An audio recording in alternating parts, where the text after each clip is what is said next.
En Así habló Zaratustra, de Nietzsche, hay tres grandes enseñanzas que el sabio Zaratustra tiene para ofrecer: la voluntad de poder, el eterno retorno y el superhombre. En videos anteriores hemos explorado en profundidad las ideas de la voluntad de poder, ahora haremos lo mismo con el superhombre. Walter Kaufmann, uno de los más importantes estudiosos de Nietzsche, explica que la traducción más cercana al alemán es Overman, superhombre, o, literalmente, hombre superior. Nietzsche sentía una profunda admiración por Emerson. De hecho, en sus notas escribió: Emerson, nunca me he sentido tan en casa en un libro, y tan en mi propia casa, como con él. No puedo elogiarlo, está demasiado cerca de mí. Emerson había acuñado el término, el alma superior, título de uno de sus ensayos, lo que pudo haber influido en la elección de Nietzsche del término superhombre, haciendo que la traducción Overman resultara doblemente apropiada. Nietzsche había traducido la expresión inglesa oversoul como el alma superior, lo que también pudo haber influido en otra de sus expresiones, el hombre superior. Nietzsche no desarrolló el concepto del superhombre hasta una etapa más tardía de su vida. Sin embargo, anteriormente ya había hablado de los espíritus libres, una idea que evolucionaría en sus obras posteriores hasta cristalizar en la figura del sabio Zaratustra, quien prepara el camino para el superhombre. En una de sus primeras obras, Humano, demasiado humano, un libro para espíritus libres, Nietzsche la dedica precisamente a esos espíritus libres que todavía no existían, aunque él creía que se acercaban lentamente. Durante sus momentos de enfermedad, aislamiento e inactividad, imaginaba la compañía de esos espíritus libres para mantenerse animado, conversar y reír con ellos. El espíritu libre desafía las formas convencionales de vivir y favorece el desarrollo de la sociedad. En Así habló Zaratustra, el superhombre está estrechamente vinculado con la última metamorfosis, la del niño. Nietzsche afirma que existen tres metamorfosis necesarias para la superación de uno mismo: el camello, el león y el niño. Sin embargo, no cualquiera puede convertirse en un camello. Primero hay que transformarse en un espíritu libre y estar dispuesto a salir de la propia zona de confort para cargar grandes pesos y sacrificarse. Hay que rebajarse a uno mismo para herir el propio orgullo, dejar que la propia necedad salga a la luz para burlarse de la propia sabiduría. En otras palabras, Nietzsche sugiere que, cuando nos sentimos orgullosos de nosotros mismos, debemos asumir un peso todavía mayor para recordar que, después de todo, no somos tan grandiosos. La siguiente transformación es el león. El león busca conquistar la libertad y debe pronunciar el sagrado no frente a todas las tradiciones y normas que antes lo mantenían encadenado. La transformación final, caracterizada por el juego y la creatividad, es la del niño. Después de haber pronunciado el sagrado no para rechazar todo lo anterior, el niño exclama el sagrado sí, una afirmación plena de la vida. Es un nuevo comienzo, libre de cargas y del espíritu de la pesadez. Al alcanzar esta última metamorfosis, el individuo puede llegar a ser quien realmente es. La mente del niño vive plenamente el presente y está llena de asombro y espíritu lúdico. Esa actitud da paso a una creatividad pura. El individuo puede crear sus propios valores y su propia realidad, y solo entonces puede convertirse en un superhombre. Entonces, ¿qué es verdaderamente el superhombre? El superhombre representa la forma más elevada del ser humano. Es quien supera el nihilismo creando sus propios valores y concentrándose en esta vida, no en una vida después de la muerte. Deposita toda su confianza en sí mismo como creador autónomo y no depende de nada externo. Es la máxima expresión de la superación personal, elevarse por encima de la condición humana ordinaria y afrontar cualquier dificultad que la vida presente. Ser dueño de uno mismo es la tarea más difícil de todas y exige el mayor incremento de poder sobre uno mismo, no sobre los demás. Esta idea está íntimamente ligada al concepto de la voluntad de poder, entendida como símbolo de la superación personal.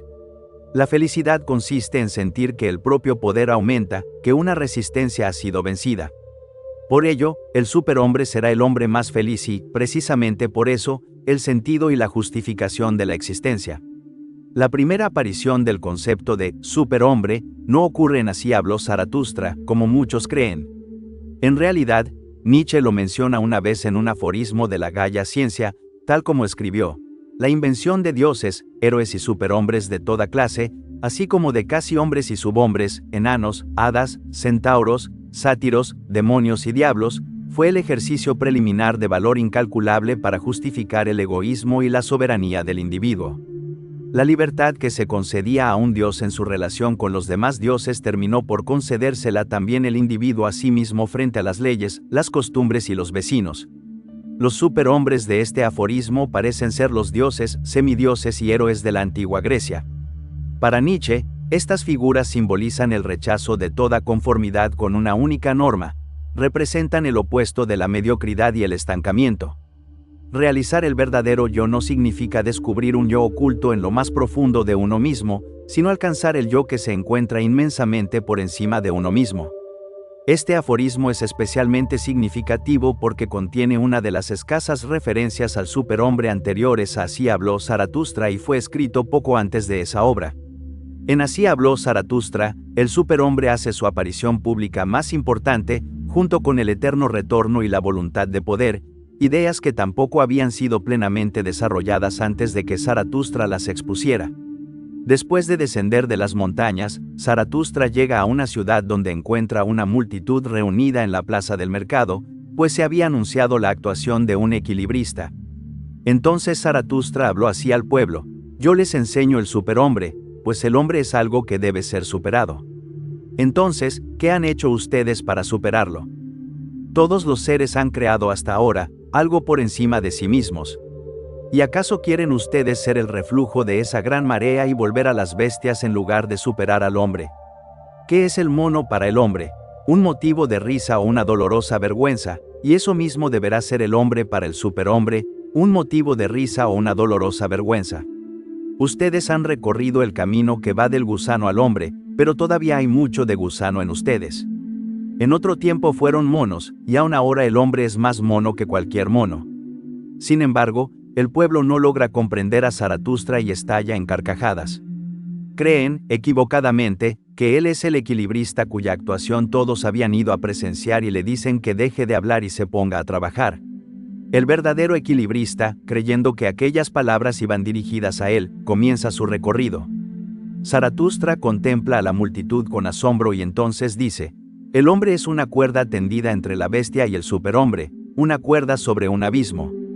Un peligroso pasar al otro lado, un peligroso caminar, un peligroso mirar hacia atrás, un peligroso estremecerse y detenerse. Lo grande del hombre es que es un puente y no una meta, lo que puede amarse en el hombre es que es un tránsito y un ocaso. El texto original alemán de Así habló Zaratustra contiene una gran cantidad de juegos de palabras que se pierden en la traducción. El descenso de Zaratustra desde las montañas, tras 10 años de soledad, simboliza su ocaso, abandona el aislamiento para compartir su sabiduría con la humanidad. Pero ese descenso también contrasta con el tránsito y con la superación, términos que evocan directamente al superhombre. En otras palabras, la autosuperación implica necesariamente un descenso, una renuncia.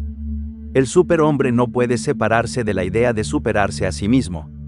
A lo largo de toda la obra, Nietzsche repite una misma afirmación: el hombre es algo que debe ser superado. Y el hombre que logra superarse a sí mismo es, precisamente, el superhombre. La multitud, sin embargo, continúa sin comprender a Zaratustra, se limita a reírse de él, pues ellos representan el extremo opuesto del superhombre, el último hombre. El último hombre simboliza a quienes buscan la conformidad, a quienes desean ser iguales a todos los demás y encuentran satisfacción en la mediocridad. Temen asumir riesgos o emprender cualquier acción que altere la comodidad de sus vidas. Están perfectamente satisfechos con ser prácticamente idénticos al resto. Creen haber descubierto la felicidad y, como dice Nietzsche, parpadean. Cuando Zaratustra termina de describir al último hombre, la multitud exclama: danos a ese último hombre, oh Zaratustra, conviértenos en ese último hombre, quédate tú con el superhombre, y todo el pueblo ríe y grita. Entonces Zaratustra se entristece y dice para sí: no me comprenden, no soy la boca adecuada para estos oídos. Mientras tanto, la multitud permanece fascinada por el equilibrista, que se encuentra en el punto medio de su peligrosa travesía. Su recorrido simboliza el progreso de la humanidad entre la bestia y el superhombre. De repente, un bufón aparece detrás de él y comienza a burlarse. Finalmente lanza un grito diabólico, salta por encima del equilibrista y lo sobrepasa. Al ver triunfar a su rival, el equilibrista pierde el equilibrio, deja caer la vara y se precipita al vacío. Zaratustra corre hacia él, está gravemente herido, pero aún no ha muerto. El equilibrista le dice: hace mucho tiempo que sabía que el diablo acabaría haciéndome caer. Ahora me arrastra al infierno.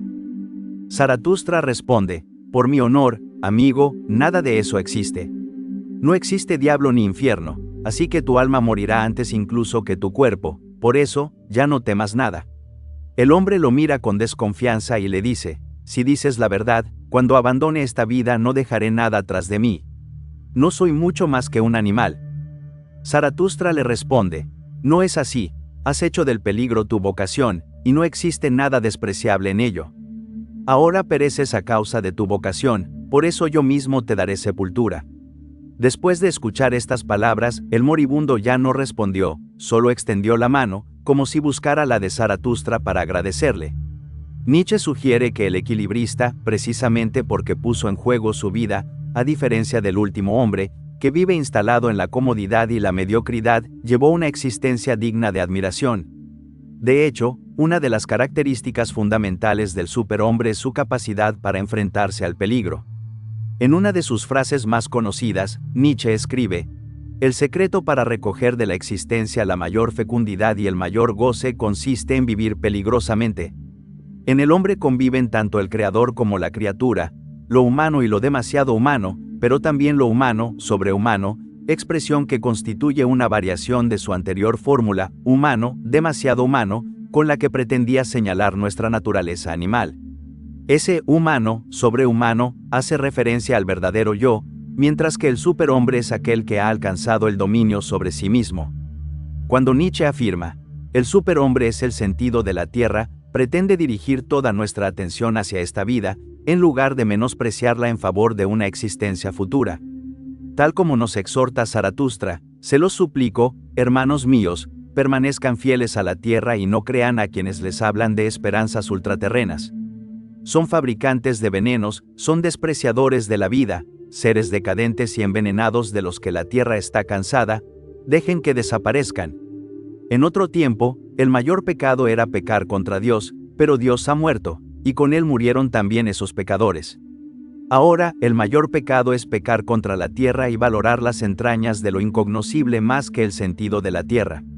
Nietzsche considera que centrar la vida en un más allá es un síntoma de insatisfacción con la existencia presente. Quien no soporta esta vida imagina otro mundo donde todas sus frustraciones serán compensadas.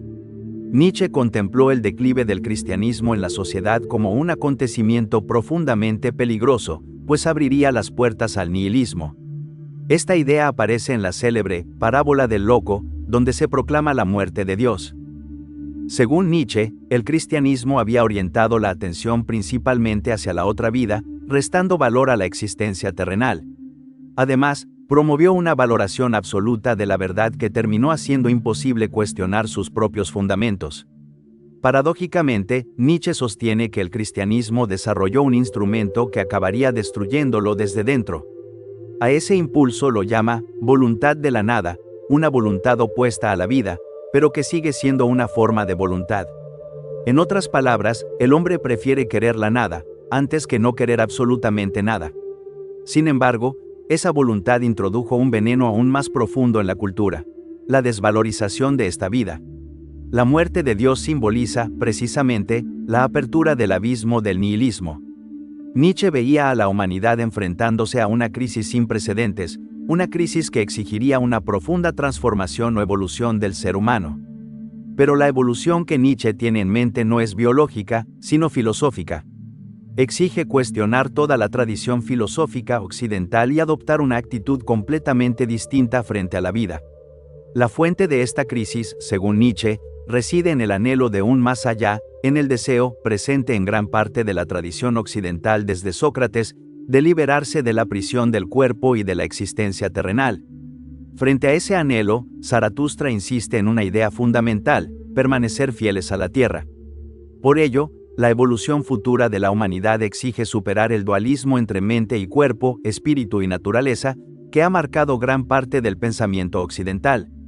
Nietzsche concibió la monumental tarea de una transvaloración de todos los valores, articulada en torno a tres de sus grandes ideas: el superhombre, el eterno retorno y la voluntad de poder.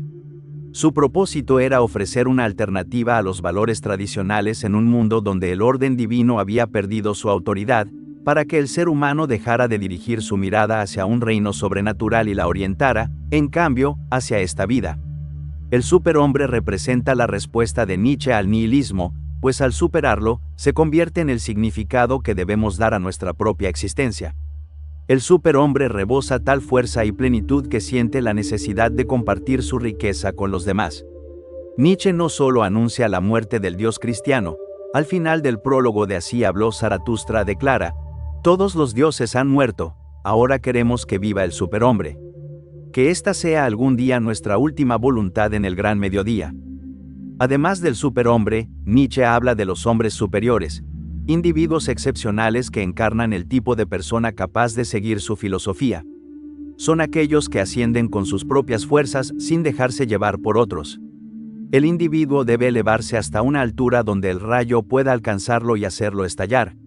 Nietzsche también los llama espíritus libres, filósofos del futuro, genios creadores, personas dotadas tanto de una conciencia intelectual rigurosa como de una profunda sensibilidad artística. Recomienda un estilo de vida artístico que considera ejemplificado en su propia existencia. En la cuarta parte de Así habló Zaratustra, el sabio recuerda el error que cometió cuando abandonó su retiro para dirigirse al pueblo. Había ido al mercado, y al hablarles a todos, en realidad no habló a nadie. Nietzsche no escribe para todo el mundo. De hecho, el subtítulo de Así habló Zaratustra es un libro para todos y para nadie. Su obra está dirigida a esa pequeña minoría dispuesta a asumir riesgos para alcanzar una vida verdaderamente plena. Sin embargo, los hombres superiores no son todavía superhombres. Como consecuencia de las enseñanzas de Zaratustra, toman conciencia de sus propias limitaciones. La cuestión no es si el hombre superior alcanza la perfección absoluta, sino si incluso él continúa siendo, en ciertos aspectos, demasiado humano. Sin embargo, esta consideración no modifica el sentido del superhombre, sigue siendo aquel que logra superarse a sí mismo. El concepto de superhombre está estrechamente unido al eterno retorno y a la voluntad de poder. El eterno retorno plantea una posibilidad radical: tendrías que vivir exactamente la misma vida, con cada una de tus luchas, victorias, fracasos, acontecimientos y experiencias, repitiéndose eternamente. Para Nietzsche, el eterno retorno era menos una teoría que una vivencia, la experiencia suprema de una existencia extraordinariamente rica en sufrimiento, dolor y agonía. En el ocaso de los ídolos, Nietzsche se presenta como el último discípulo del filósofo Dioniso y como el maestro del eterno retorno. Quienes solo soportan la vida gracias a la esperanza de obtener un reino, poder o gloria en otra existencia quedarían aplastados por esta doctrina del eterno retorno, a la que Nietzsche llamó el peso más pesado. En cambio, los fuertes encontrarían en ella el estímulo definitivo para aspirar a la perfección. El eterno retorno constituye la afirmación más radical de la vida, la aceptación incondicional de que todo cuanto existe vuelva a repetirse eternamente. La autosuperación se expresa mediante la voluntad de poder, pero no se trata del poder sobre los demás, sino del poder sobre uno mismo, llegar a ser quien realmente se es. Ese poder se manifiesta precisamente en el enfrentamiento con los obstáculos. Para Nietzsche, el dolor y el placer son inseparables. Allí donde existe un sufrimiento profundo también puede surgir una alegría digna de los dioses. Ese proceso constituye el camino hacia el superhombre, quien finalmente acepta el eterno retorno con alegría, porque es el máximo afirmador de la vida. El carácter humano nunca está terminado, permanece en constante transformación. Al intentar alcanzar lo que parece imposible, como quien aspira a tocar las estrellas, el ser humano orienta su existencia hacia la meta más elevada que puede concebir. Esa autosuperación es el principio que unifica la voluntad de poder, el superhombre y el eterno retorno. Y constituye, sin duda, uno de los ejes fundamentales de toda la filosofía de Nietzsche. Pues como nos enseña Nietzsche, la serpiente que no puede mudar de piel, perece. Del mismo modo, los espíritus a quienes se les impide cambiar de opinión dejan de ser espíritus.